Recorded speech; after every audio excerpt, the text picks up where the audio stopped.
Fala pessoal, Bruno Braz aqui com vocês, Marketing Share. É isso mesmo, e hoje teremos uma live sensacional, mais uma sensacional da nossa série de lives que nós temos aí todos os domingos. Olha só que beleza. E hoje nós vamos falar dos segredos do marketing digital, mas de um jeito como você nunca viu antes. O nosso convidado já está aqui com a gente, vai entrar aqui a qualquer momento, já pode mandar aí o convite, que ele já vai dividir aqui a tela comigo.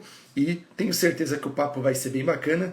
A gente vai ficar aqui em torno de no máximo meia hora. Então fica aqui comigo, já compartilha aí para todo mundo. Mas vamos lá, vamos receber aqui. Vamos lá, atenção. Vamos aguardar. Tá dividindo. Vamos lá.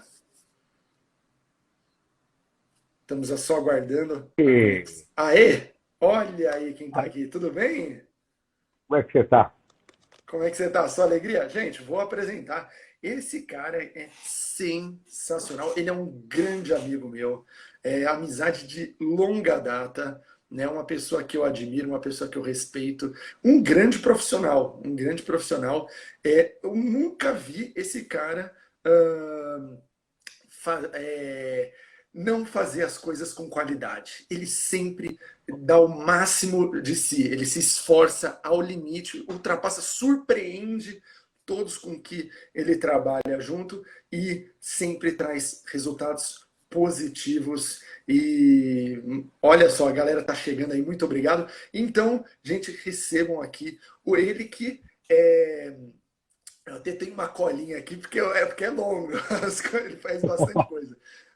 Mas ele participou em 2016, né, da campanha de um vereador que foi eleito em 2017, e ele também participou de um novo vereador, né, em 2019, que acabou sendo o primeiro suplente. Depois ele pode me corrigir e dar mais detalhes, que virou, tá aí para 2020, né? Aí tá como primeiro suplente. E ele fez textos, fotos, vídeos, pilotou drones. É realmente um profissional completo, né? Que atua em todas as partes necessárias para compor o todo, né? Então ele tem esse conhecimento todo, inclusive nas redes sociais. E ele deu essa especializada aí toda no ramo político. E ele tem aí segredos aí que a gente vai conversar, vai ser bem bacana com vocês.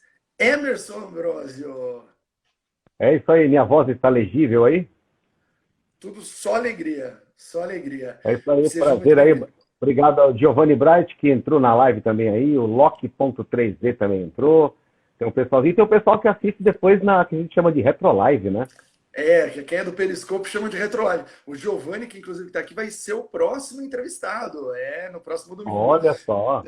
Olha aí. E, Ambrosio, vou começar pedindo para que você conte um pouquinho aí da sua trajetória, por favor. Hoje, como é uma live que é diferente daquela outra que nós fizemos no outro canal, que era um pouco mais despojada, mais divertida, de um assunto bem abrangente, né? Essa é mais para a política, né? Na verdade, as pessoas me perguntam muito, mas como é que você saiu de uma carreira de eventos, que incluiu depois, inclusive, a própria mágica em si, né? E quem não sabe, eu também trabalhei muito com mágica, viajei 10 países fazendo trabalho de pesquisa com mágica. Como é que isso entrou na política, né? Na verdade, o Bruno foi testemunho ocular de como isso aconteceu. Aconteceu dentro da Space e tal, uma empresa do Bruno. E eu só peguei a minha experiência de foto, vídeo, redes sociais, artes, o que eu tinha, e foi me levantado um desafio para aplicar isso dentro da política. Então, ao invés de eu fazer, por exemplo, artes, vídeos e fotos para uma empresa, para uma loja, teria que vender uma pessoa. Aí eu falei, nossa, mas eu nunca fiz isso, né? Eu nunca vendi uma pessoa, um ser humano, né? Como é que vai? Então foi um desafio que a gente aprendeu muito. O primeiro foi em 2016, deu certo. O candidato em si, na época, foi eleito para começar em 2017. E eu trabalhei por muito tempo na Câmara Municipal de São Paulo, a parte que a gente chama de legislativo, dos poderes, né? Executivo, judiciário e legislativo. Depois eu saí a convite de um cara que seria candidato em 2020 para a campanha de vereador também. Ele queria que eu fizesse a campanha dele. Então, em 2019, eu comecei a campanha dele em setembro, que foi terminar em novembro de 2020. Foram aí 14 meses de campanha e conseguimos eleger ele primeiro suplente. Foi uma campanha muito mais difícil, porque eu não sei se todo mundo sabe que em 2016 foi a última campanha para vereador daquele formato. Depois tudo mudou e ficou tudo muito mais difícil. E quem não estava preparado não conseguiu se eleger. E muitas pessoas aí, por isso que houve muita renovação. E esse novo formato de eleição, que a gente chama de eleição minoritária, né? Que não é para governador, não é para presidente, é somente para prefeito e vereador, vai acontecer o ano que vem também para deputados. Então tem uma grande diferença, é onde o público se perde muito mais e o candidato tem que ser cada vez mais capacitado. Então essa diferença foi boa para a população, porque aí você para de eleger, de votar no A e sem querer elege o B. Muita gente sempre votou no A e o A não vencia, mas os votos do A ajudavam a eleger o B, que às vezes era até de um partido que essa pessoa nem gostava. E isso não vai mais acontecer para vereador e nem para deputado.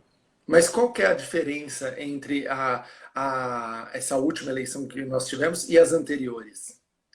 Na verdade, por exemplo, vamos fazer um exemplo prático da última. A última, por exemplo, para prefeito aqui de São Paulo, Bruno Covas, vamos dar como exemplo aqui. Ele tinha, estou chutando um valor hipotético, ele tinha 10 partidos coligados a ele. O prefeito, obrigado, Sargento Vitor da Rota aí, trabalha com o delegado Palumbo, obrigado pela presença, estamos falando de política, grande Sargento da Rota, obrigado mesmo. Por exemplo, Bruno Covas, ele é do PSDB, mas para prefeito, o partido do prefeito ou do governador ou presidente pode continuar mantendo a coligação. O que é isso? Partidos que não vão lançar candidatos a prefeito podem declarar apoio a um candidato só. Então é chamada coligação. Isso acontecia para vereador também. Mas, por exemplo, o exemplo do Bruno Covas, ele tinha lá 10 partidos de coligação. Esses 10 partidos, como que funcionava em 2016? Esses 10 partidos juntos tinham que pegar e bolar um grupo de candidatos a vereadores representando, podia ser 2 de um partido, 3 do outro, 5 do outro. Quem definia essa regra era esse próprio conglomerado, vamos dizer assim. Mas quantos vereadores esse conglomerado de 10 partidos poderia colocar para a candidatura? Sempre 100% das cadeiras da cidade, mais 50%. São Paulo, por exemplo, são 55 cadeiras. Então você pode colocar 55 candidatos mais 50%. Nossa. Esse é o número de candidatos que uma coligação pode lançar a candidatos a vereadores. Então vamos fazer uma conta arredondada? Se fosse 60 cadeiras mais 50%, mais 30. 60 mais 30, 90. Então essa coligação toda de 10 partidos poderiam lançar no máximo 90 candidatos a vereador. O que mudou nessa última? Cada um desses 10 partidos pode lançar cada um 90 candidatos. O que passa para 900. Então, o seu universo para votar em alguém se você pensa assim, você tem uma escolha entre 90 é uma coisa. Escolher entre 900, aí os votos fazem o quê? Eles vai soltando. Tenho certeza que você deve ter conhecido na última eleição aí, pelo menos uns 6 candidatos que você conhecia pessoalmente, que foram candidatos. Por quê? Meio que assim, podia à vontade. Cada partido podia colocar 90. Esse número não é verdadeiro, tá? Tô chutando para vocês entenderem. Mas é mais de 90, inclusive. Se eu não me engano, em São Paulo foram 83 candidatos por partido. Então, 10 partidos, 830 candidatos. Nossa. Esses mesmos 10 partidos, em 2016, só podiam lançar 90 candidatos juntos. Nossa. Só um detalhe. Masquerade Singer aqui com a gente. Fala, brothers. Seja Obrigado bem-vindo. pela presença. A gente que veio do Periscope, ele também estava lá, a gente conheceu ele lá. Obrigado a todo mundo que está aqui. Mas, Ambrosio, você está falando dessa parte de coligação, mas você não acha que também um dos fatores que fizeram muita diferença nessa última eleição foi também a questão das redes sociais? E também um pouco da descredibilidade de alguns meios, algumas mídias tradicionais? A rede social ela já vinha sendo uma grande companheira em 2016, tanto que você lembra quando eu te encontrei no dia que tudo aconteceu, eu estava vindo de uma reunião do Facebook, onde eu consegui me inscrever, e participar de um primeiro curso dado pelo Facebook para ensinar as pessoas a trabalharem com política dentro da plataforma. Então, aquela época já era uma época diferente. Por exemplo, naquela época, um post não poderia ser impulsionado. Então, se o candidato tivesse R$1 milhão para gastar no Facebook, ele não podia gastar. Já na última eleição, isso foi liberado, mas ainda com muita fiscalização do TRE, mas a rede social, com certeza, de 2016 para 2020, ela foi responsável por muitos políticos que hoje estão na Câmara Municipal de São Paulo, que foram, sim, eleitos por causa da rede social. Como também alguns que pegaram nichos. Você tem um vereador hoje chamado Marlon. Como é que ele foi conhecido? Ele tinha um canal gigante no YouTube chamado Uber do Marlon. Ele é um motorista de Uber que mostrava as coisas que aconteciam dentro dos Ubers. E ele foi brigando por esse pessoal dos aplicativos, né? E quando teve aquela disputa feia, taxista batendo em motorista de aplicativo, aquela briga que aconteceu em várias cidades do país, o Marlon foi lá e começou a mostrar a verdade, né? O que eles sofriam e o que o povo queria. E ele se elegeu com a bandeira, por exemplo, do Uber. Mas como é que ele se elegeu? Pela rede social. Entendi. E aí o que acontece? Pelo que eu estou vendo, então, ano que vem isso daí vai estar mais forte ainda, essa questão de rede social, e também o pessoal já está com mais tempo para se preparar por causa desse lance também da coligação e tudo mais. Como que as pessoas que são mais antigas podem contornar isso e como as pessoas novas podem também contornar isso? Tem diferença entre quem é mais antigo e quem está chegando agora na política com relação a esse meio? Ou você acha que quem, por exemplo, é mais novo, está mais preparado? Como é que você vê isso? Eu acho que são dois fatores. Obviamente, o mais antigo, ele que não tem conhecimento com rede social, ele pode ter zero conhecimento. Mas se ele tiver uma boa assessoria, que já usou as eleições de vereadores como teste, para saber como funcionou, e vai aplicar isso corretamente para deputado, o cara se dá bem. Mas eu já vi vereadores muito conhecidos, em segundo, terceiro mandato, que não conseguiram nem 10 mil votos da última eleição. Nossa. Entendeu? Por quê? Ou não estavam preparados. Deu uma travadinha. Opa, alô? Voltou? Ou não estavam preparados, ou, na verdade, assim, o que aconteceu? Achavam que estava ganho. E realmente foram engolidos por esses que chegaram agora e já estavam muito mais antenados com rede social. Isso vai acontecer na eleição para deputado. Deputado, geralmente, são políticos mais idosos, já passaram por vereança, já cansaram da Câmara. Então, se eles não tiverem assessores jovens, ou pelo menos de mente mais aberta, como eu conheço vários deputados, até senadores, que mantêm aquela, vamos chamar no bom sentido, um monte de velho do lado, e a velha política não existe mais.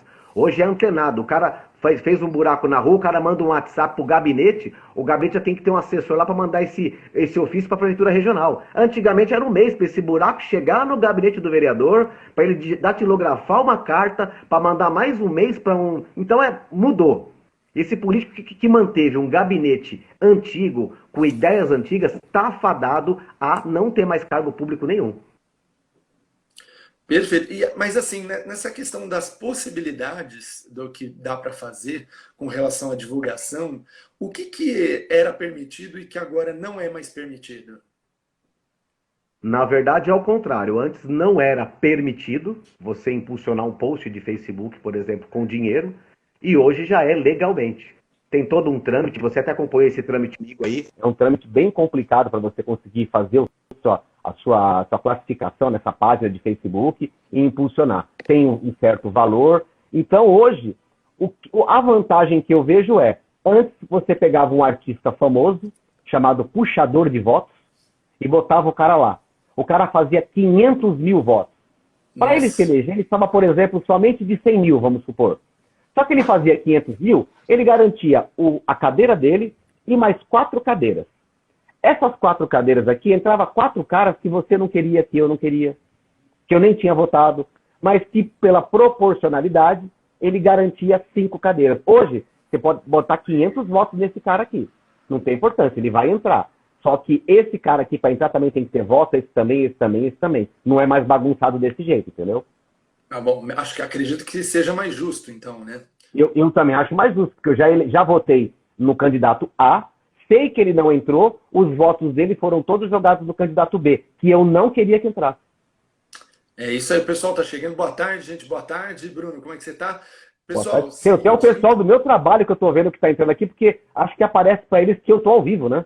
Sim, sim, aparece. Todo mundo que está sendo entrevistado fala a mesma coisa, sabia? É incrível. Incrível. Mas vamos lá, Boa a tarde, gente gente. falou das redes sociais, e essas redes sociais, o que a gente tem visto é que elas estão atuando como sensores, né? Elas estão dizendo o que é válido ficar na plataforma e o que não é com relação à política. E normalmente escancarando algum viés. Eu nem vou entrar muito em mérito de qual é o viés e tudo mais, mas a minha questão aqui maior é: essa regra não vale para todos. É errado censurar a imprensa e censurar as mídias, mas não caberia, talvez, uma regulamentação no sentido de ter regras claras para que se vale para um, tem que valer para outro, porque a gente vê alguém que fala alguma coisa extremamente mais simples, tomando uma punição extremamente grave, e outra pessoa que fez algo grave às vezes nem recebendo uma leve notificação. Então, não caberia uma regulamentação sem censura? Na verdade, por o Facebook ser uma empresa privada e ele bolar as diretrizes dele e não cobrar R$ 1 para que você tenha um perfil lá, ele trabalha para você teoricamente de graça, você vê anúncios lá, ele ganha dinheiro, você não. Ele bola as regras dele, mas eu concordo com o que você disse, porque já tem dezenas de exemplos aí, aonde se eu falar aqui, por exemplo, que esse controle remoto aqui da LG eu acho uma porcaria, não acontece nada. Mas se outra pessoa vier e falar, esse controle remoto da Samsung eu não acho tão legal, esse cara é preso. Eu meti o pau no LG, não aconteceu nada. Mas o cara da Samsung fala que não é tão ergonômico, ele vai preso. E isso aí não tem nada a ver com o Facebook. Tem a ver com pessoas que têm poderes e conseguem fazer isso. Nenhum dos dois vídeos, teoricamente, tiveram que sair do ar. Só que vem um Supremo Tribunal Federal que entende que, quando eu quis dizer que não era ergonômico, eu fui sexista, eu fui não sei o que lá, tenho que ser preso. E a LG entendeu que, não, ele falou que era uma porcaria porque nós olhamos aqui a opinião dele. Então, cabe a cada um. Se o STF gosta mais da Samsung e tem um amigo muito forte na Samsung, o amigo forte vai ligar e falar, velho, o cara falou mal do meu controle. E se o do LG ele não tem nenhuma amizade com o cara da LG, o cara da LG não vai ligar para ele, não vai dar em nada. Então não é nem a rede social em si. Tem uma pressão por cima, política com certeza, é uma pressão totalmente política, para calar a boca de quem fala mal da Samsung, mas deixar falar mal de propósito da LG, porque elas são concorrentes. Infelizmente isso acontece. Só que nas eleições, tem uma regra do TRE, do TSE também, que não é só regional, ela é federal, que qualquer candidato que se sentir ofendido na rede social de um outro candidato também, ele tem direito de resposta dentro da plataforma, da mesma plataforma que ele foi ofendido. E ele pode fazer isso denunciando para o TRE. E isso funcionou muito bem nessa eleição. Você não via nenhum candidato fazendo nada contra outro candidato, por quê? A punição do TRE e do TSE, ela é muito severa. Ela não tem partido. Diferente de outro órgão aí de 3 letras, que esse claramente tem. Então, uma evolução da rede social foi isso. Você tem direito de você falar o que você quiser na sua campanha política, desde que você não ofenda e não exponha um candidato político que esteja disputando com você. É bom deixar claro também que essa questão que a gente acabou de falar, dessa regulamentação sem censura, né, é que assim, eu não estou achando uma outra palavra, mas o que a gente está querendo dizer aqui na verdade, seria criar regras para todos. Todos precisam seguir Idênticas, aquilo. bem claras, né? Idênticas. As punições precisam ser idênticas. É isso que a gente quer dizer. Não é uma questão de regulamentar do jeito que ao É que pé da sabe qual que é o letra. problema? A pessoa que vai lá interpretar, porque eu acho um absurdo isso, está escrito, esse controle remoto é de plástico e preto. O cara, não, na nossa interpretação, ele é de polietileno que vem da rocha, que pode ser um mineral. Então, na verdade, ele pode não ser plástico. Aí, ter um cara lá em cima que interpreta que isso não é preto, que isso é sem cor e que isso não é plástico, que isso é polietileno que vem da rocha. Ele muda a lei todinha, ninguém está acima dele e ele faz o que ele quer. Então, a sua ideia é interessante, mas a hora que você botar a regulamentação, não pode levantar controle remoto com a mão direita, metade vai levantar, não vai dar nada, metade vai levantar e vai dar um monte de coisa. Por quê? De novo, vem um cara lá de cima com uma ideinha e muda tudo isso. É lógico que existem algumas coisas que realmente possibilitam a interpretação. Mas acho que o maior problema é que estão pegando coisas que não cabe interpretação. São claras, são explícitas, né? E estão colocando exatamente o oposto, né? Isso aí me gera a seguinte dúvida. As pessoas vão votar no candidato X, porque o candidato X está prometendo uma certa coisa. Ou seja, ele está defendendo uma pauta e as pessoas votaram nele porque querem aquela pauta. E ele ganha. Só que aí vem uma decisão monocrática de alguém que faz parte, por exemplo, do Supremo, e vai lá e simplesmente revoga aquilo, que inclusive às vezes passou por até plebiscito e foi aprovado pelo povo. E aí, qual é a garantia que a gente tem, então, de que quem a gente está votando vai cumprir? E que garantia a pessoa que está sendo votada também tem de poder bater no peito e falar assim, eu prometo que vou fazer tal coisa? Na verdade, nenhum pode fazer isso, nem cargo eletivo minoritário, nem majoritário. Por quê? Nem um presidente, um governador e um prefeito fazem leis. Sozinhos, não. E nem um vereador pode falar, eu vou acabar, por exemplo, com todas as faixas de pedestres brancas e elas serão azuis. Ele pode ter uma ideia de fazer isso. Prometer é uma mentira, isso chama-se estelionato eleitoral, porque ele não pode prometer, porque ele é só um vereador, ele pode propor essa lei vai ter que passar pelo crivo da CCJ da Câmara, por todas as comissões, ir para a primeira votação, ser votada pela maioria, ir para a segunda, ser votada em maioria, cair na mão do prefeito e ele sancionar. Nossa. Olha quantas coisas uma ideia do cara passa. Então, ele não pode prometer. Isso ele não pode. Ele pode falar o seguinte, eu vou doar meu salário e não vou usar carro oficial. Isso ele pode. Porque ele consegue começar a cumprir no primeiro dia de mandato. Isso ele consegue. Entendi. Agora, até um presidente falar assim, eu, se for presidente, vou acabar com esse negócio de cobrar água das pessoas. Ninguém mais vai pagar água, porque eu vou fazer um decreto e não vai ter água. Também não pode prometer isso. Ele pode falar assim, gente, eu vou lutar. Mas para isso, Entendi. Eu preciso que vocês votem em mim e preciso que vocês sejam bem atentos, porque quando eu colocar essa lei, eu dependo de 524 deputados. Se vocês colocarem todos os deputados corintianos, eu colocar uma lei do Palmeiras, obviamente os corintianos não vão votar por uma lei do Palmeiras, mesmo que ela seja ótima para o país. Porque deputado, vereador, isso, tirando algumas pessoas, eles não estão preocupados com o que é bom para a cidade. Alguns estão preocupados com o que é bom para eles. O que é bom politicamente para eles. Agora, se a ideia for genial, se a ideia for genial, mas é do prefeito que ele não gosta, ou do presidente que ele não gosta, do governador que ele não gosta, ele vota contra. E eu não estou inventando, eu presenciei isso ao vivo, em várias votações. Vou votar contra. O cara dava o argumento esdrúxulo, mas eu ouvia. Eu não vou votar a favor, esse cara está com moral. Eu ouvi isso dentro da Câmara Municipal de São Paulo. E garanto que muitas pessoas ouviram isso em qualquer Câmara que você for. Não vota a favor da cidade, porque o projeto é bom para a cidade, mas a ideia não é do partido dele. Eu vi uma coisa assim também, é complicado, né, cara? Mas a gente falou bastante dessa parte também, então, das atitudes dos políticos e também das mídias sociais. Mas, antigamente, principalmente, era muito mais forte. Acredito que hoje seja mais fraco, mas eu queria saber se ainda tem alguma relevância mídia impressa para essa parte de campanha eleitoral.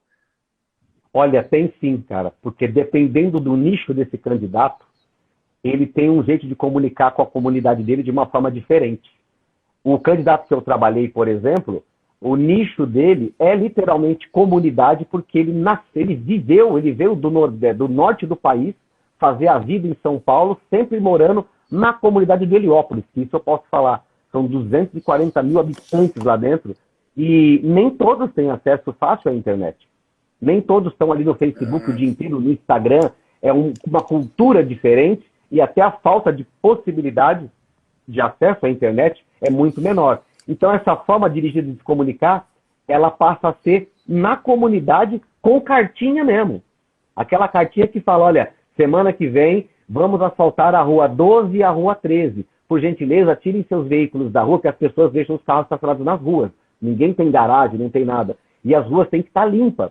E eu já vi, nós temos que distribuir panfleto. Porque não adianta, se você não fizer uma comunicação escrita, aquele pessoal de acima de 60 anos, 55, não fica sabendo.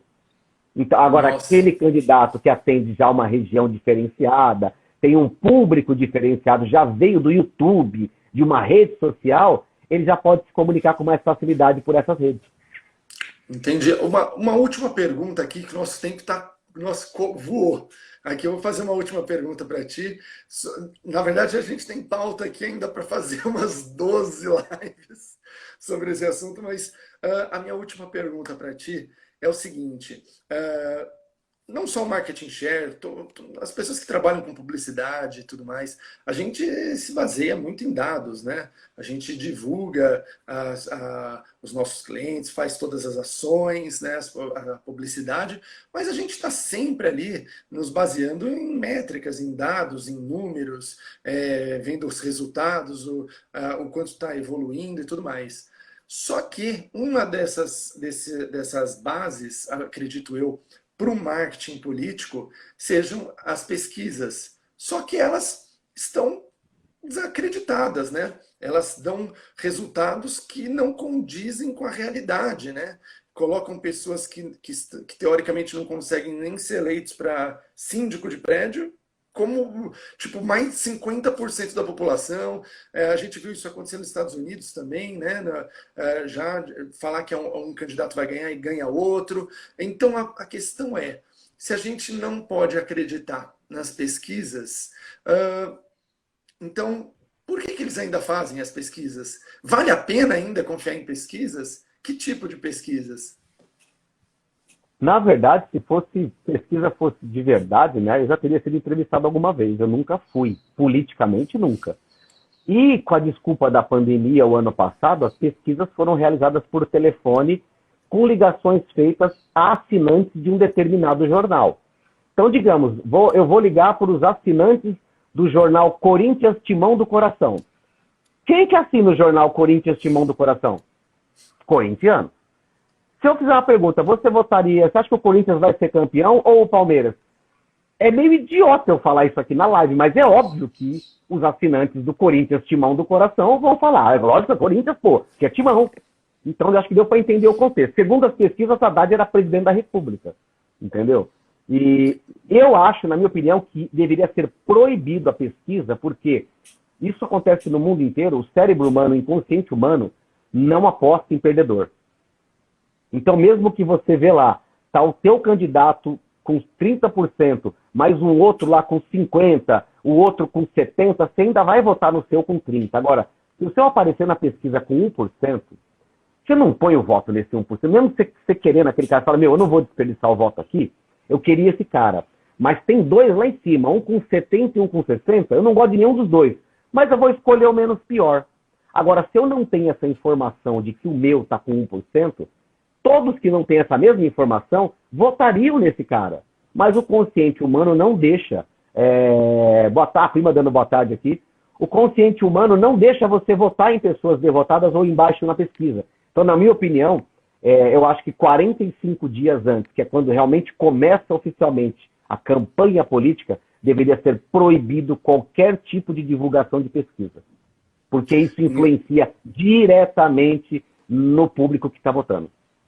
Perfeito, perfeito, Ambrósio. Eu já vi que a gente vai ter que fazer outra live também para falar. Tem muito assunto com o Ambrósio, mas a gente está chegando ao fim, realmente. Eu queria que você pudesse, eu quero te agradecer. Muito obrigado pelo seu tempo, pelo carinho aqui com o Marketing Share. Lembrando, pessoal, que antes do Ambrósio passar as redes sociais dele, lembrando que Marketing Share, divulgação profissional para o seu negócio, é quem está patrocinando essa live. E você acessa lá www.marketingshare.com.br.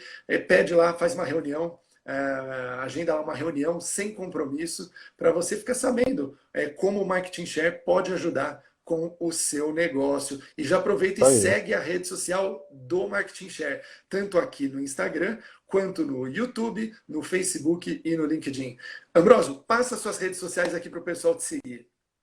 Bom, se o pessoal quiser me achar nas redes sociais, todas elas é só colocar @EmersonAmbrosio. Então, como é que escreve Emerson Ambrosio? Se você está assistindo esse vídeo, quando ele acabar, você vai no meu perfil aqui, e @Emerson Ambrosio no Facebook, no Twitter, no Instagram. E eu que agradeço aí pela entrevista. Vamos que vamos, aí tem muita coisa para acontecer nessa política. Eu estou muito contente em ver que, até teve um comentário esses dias na Jovem Pan, né, que o cara falou uma coisa interessante. Quem diria que o programa Pânico, ao meio-dia, falaria de política e teria 25 mil pessoas assistindo? Então, que bom que as pessoas não estão somente atrás de uma bunda bonita na televisão, que é o que o Pânico fazia, né? E também estão atrás de conseguir entender um pouquinho mais de como funciona, porque a culpa do que está acontecendo, ela não é de quem está lá, é de quem colocou a pessoa que está lá. Então, se você está bravo com a pessoa que está lá, faça a sua parte, mas faça nas urnas.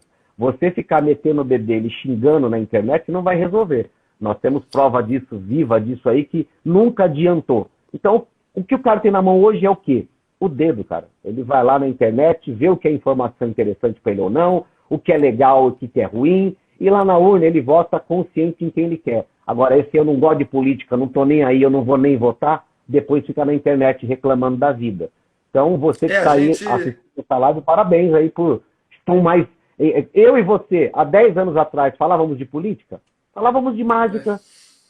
De mágica, de tomar cerveja, de gravar vídeo, de comprar, de criar mágica, de fazer mágica. Eu não sabia nem quem era o prefeito da cidade, entendeu? Não vou mentir, hoje o pessoal sabe quem são os ministros do Supremo, mas não sabe a escalação da seleção, né, brasileira. Ainda bem que nós sabemos o nome de um ministro da saúde, por exemplo. Eu odeio ele, não importa, mas sabe o nome dele. Sabe o nome de pelo menos um ministro ou dois do Supremo Tribunal, entendeu? É muito legal isso. Lógico, sai na rua de São Paulo hoje, pergunta para 10 pessoas qual o nome do vice-prefeito de São Paulo, qual o nome do vice-governador de São Paulo. Eu não sei que número que eu chutaria, mas eu acho que nem 50% sabe. Então, se você não sabe, vai complicado. Ixi, deu uma travadinha? Voltou. Ambrósio, mas é isso. Cara, tem muita pergunta ainda para eu te fazer. A gente pode fazer uma outra live. E se ficar pergunta, coloca aqui embaixo. É só colocar a pergunta aqui, me marcar na pergunta ou marcar o Bruno, e a gente volta na Retrolive e responde. É isso aí. Pessoal, obrigado a todo mundo que apareceu aqui, todo mundo que assiste depois também. Obrigado pela audiência de vocês. Obrigado, Ambrósio, obrigado pelo carinho, obrigado, um grande profissional aqui, um conhecedor, mas não é à toa que cada vez mais tem gente que procura os serviços dele. Não é à toa, é porque ele traz resultado e eu acompanho de perto e posso garantir. Um grande profissional e um grande amigo. Obrigado, Ambrósio, obrigado a todo mundo. Valeu! Valeu, um abração. Até mais.